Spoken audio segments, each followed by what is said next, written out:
fitness influencers are going to hate me for saying this. I have 16 spoons of ghee and that is good. Science backs it up. This is Dr.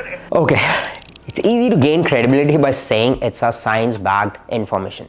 But let's break this down and see if it actually is. Now, Mr. Prashant over here claimed that he has 16 teaspoons of ghee every day. Now, 1 teaspoon contains almost around 5 grams, which is total around 80 grams of fat in a day.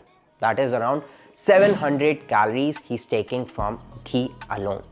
Now, with this comes 3 major problems. Now, the very basic and fundamental problem here is you just don't get fat only from ghee throughout the day. You have other foods also, like dairy products, like nuts. Nobody eats with such discipline that they only consume fats from one source. And when you talk about an average person, trust me, definitely not. Now, second problem is oxysterols. Ghee has generally a high smoking point, which is great.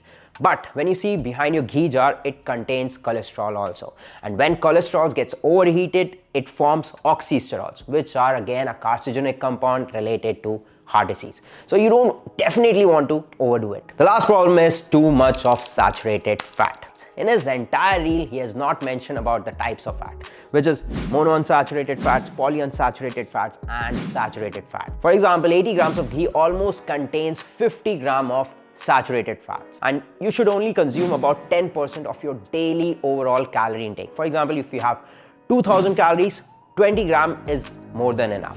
If you go higher than that, there are again chances of increasing of LDL bad cholesterol and you can develop heart disease. I'm not sure if Mr. Desai actually believes this or if he's just exaggerating for the video to go viral. Either way, if you call yourself a nutritionist, you should educate instead exaggerate.